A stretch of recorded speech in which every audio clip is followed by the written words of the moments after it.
नमस्कार दोस्तों, आज का ये वीडियो उन सभी छात्र छात्राओं के लिए है जो पढ़ाई करते समय नंबर कम आने से, तैयारी करते समय मेरिट लिस्ट में छट जाने से या अपने जीवन में उन लक्ष्यों से भटक जाने के लिए होता है जिससे वो हताश होकर रुक जाते हैं। तो आज का वीडियो उनके लिए। दोस्तों, हम सभी छात्र रह चुके हैं, वर्तमान में भी लोग छात्र हैं, हम लोग के बाद भी छात्र आएंगे।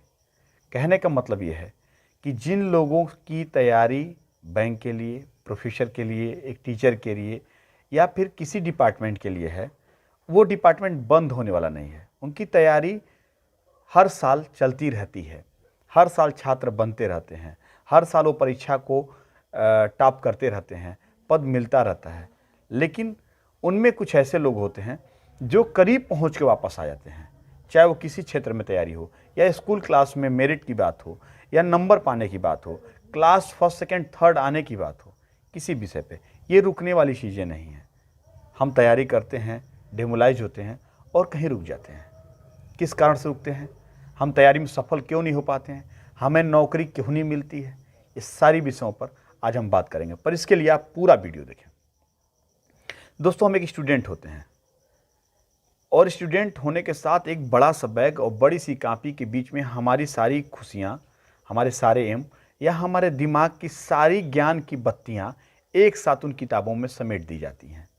जो समाज भी कहता है कि अच्छे से पढ़ना, मेहनत करके पढ़ो, परिवार भी कहता है अच्छे से पढ़ना, मेहनत करके पढ़ो, टीचर भी कहता है कि अच्छे से पढ़ना और मेहनत करके पढ़ो। हम मेहनत भी करते हैं, अच्छे से ही पढ़ते हैं, पर हमारे मार्क्स जो हैं अच्छे नहीं आते। तो हम अपने मार्क के लिए क्या करें कि हमारे मार्क्स अच्छे आए, उसके लिए हमको मन से पढ़ने की आवश्यकता है।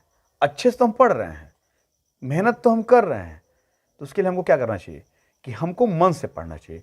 अब ये मन के अंदर होता क्या है, आप खुद को शीशा के सामने खड़े रखें और खुद को देखें। खुद को देखते समय जो आपके मन में विचार आ रहा होगा, अगर विचार आ रहा है कि आप नहीं पढ़ सकते, तो दुनिया की कोई ताकत आपको नहीं पढ़ा सकती है और आप नहीं पढ़ पाएंगे। अगर मन में विचार आ रहा है कि हम पढ़ लेंगे, हम हाई स्कूल, इंटरमीडिएट, कोई भी परीक्षा हो, हम टॉप कर जाएंगे, हम अच्छे मेरिट में आएंगे, तो आप निश्चित रूप से आएंगे। पर अगर आपका मनोबल, आपके अंदर का मन कहता है कि नहीं, आप नहीं कर सकते, आप ये नौकरी नहीं पा सकते, आप कंपटीशन बीट नहीं कर सकते, तो आप नहीं करेंगे। इसके लिए पॉजिटिव थिंकिंग कहाँ से आए, इस पे बात करते हैं। हम एक किताब होता है जिसको 365 दिन में हमको ख़त्म करना होता है। ये वहाँ भी लागू होता है जो लोग तैयारी कर रहे हैं। हमें पता है कि इस सिलेबस के अंदर की सारी चीज़ें मेरे एग्जाम में आने वाली है, चाहे वो सामान्य ज्ञान का हो, मैथ हो, इंग्लिश हो, फिजिक्स, केमिस्ट्री, कोई सब्जेक्ट हो। और वो बुक पढ़ने के लिए हमारे पास 365 दिन होता है। 365 दिन में हम करते क्या है कि हम लगातार तैयारी करते हैं। एक दिन 10 दिन लगातार पढ़ेंगे और 20 दिन तक आज पढ़ेंगे, आज सुबह से अच्छे से पढ़ेंगे, कल शाम से ना खूब अच्छे से पढ़ेंगे, परसों एकदम नहा धो के तैयार होके पूरा पढ़ के छोड़ेंगे। ये टालते हैं, खुद को समझाते हैं और मन मान जाता है। हम वहाँ फेलियर हो जाते हैं। हमारे फेल होने की पहली सीढ़ी वहीं से शुरू हो जाती है। हमें ऐसा बिल्कुल नहीं करना है। हमें तैयारी करना है, पर हमारे पास एक किक होना चाहिए, एक उमंग होना चाहिए। हमारी सोच में एक बड़ा सा ढाल होना चाहिए कि हम ये किस लिए कर रहे हैं, हमारा मतलब क्या है। आपके मन में ये बात होनी चाहिए कि ये पढ़ाई करेंगे, आपको अच्छी नौकरी मिली, तो आपके माँ बाप ने जो संघर्ष किए हैं, उन संघर्षों को आप रोक सकते हैं। इसके बाद आपकी पीढ़ी है, आप उन संघर्षों को नहीं करना पड़ेगा। तब आपके मन से एक बात निकलेगी कि हाँ, बिल्कुल मैं अच्छी तैयारी करूँगा और कर सकता हूँ।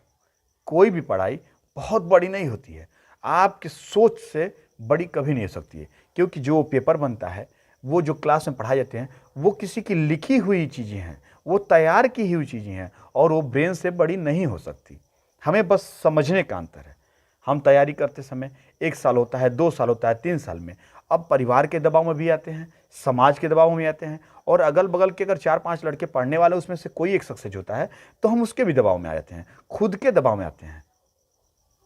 तो हमें उस समय क्या करना चाहिए, हमें खुद के दबाव से बाहर आना है।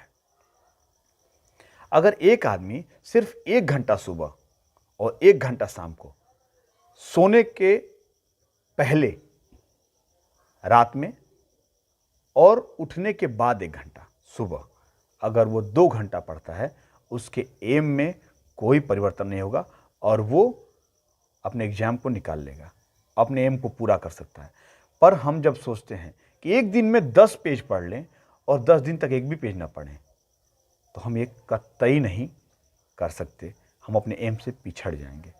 हमारा रूल हमारे एम के एकदम साथ चलना चाहिए, ना आगे ना ही पीछे। हमारी टाइम टेबल एक साध्य जैसे होना चाहिए, जैसे ऋषि मुनि तपस्या करते हैं, उस तरह से हमारी पढ़ाई होनी चाहिए कि हम 2 घंटा ही पढ़ते हैं, पर उस 2 घंटे में कोई और विचार मन में नहीं आता है, हम कोई और काम नहीं करते हैं, तब जा करके हम अपने लक्ष्य को पा सकते हैं। आप विश्वास करिए, अगर आप छात्र हैं तो एक बार अंदर से अपने एम को जगाइए और उस एम का चेहरा आपके माँ बाप का होना चाहिए, आपकी मंजिल का होना चाहिए।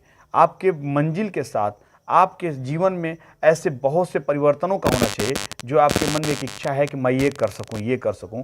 आपके शौक़ बड़े होने चाहिए, तभी ये संभव है। अगर आपकी इच्छाएं नहीं होंगी तो आप अपने एम के पास जाकर रुक जाएंगे, डेमोलाइज हो जाएंगे। आपके पास कोई इच्छा नहीं रहेगी तो आप टूट सकते हैं और रुक भी सकते हैं। अगर आपके पास इच्छा दृढ़ है कि नहीं, मुझे कुछ बनना है और जो बनना है उसका एम क्या है, किसके लिए बनना है, तो आपको कोई नहीं रोक सकता आपको तरक्की करने में। आपकी मंजिल आपके हाथों में होगी। आप विश्वास करें, 2 घंटा डेली अपने आप को दें। 2 घंटे में दुनिया की सारी खुशियों को भूल जाएं, सारी चीज़ों का त्याग करें। निश्चित रूप से आप अपने लक्ष्य के पास होंगे, पर डेली होना चाहिए। जय हिंद।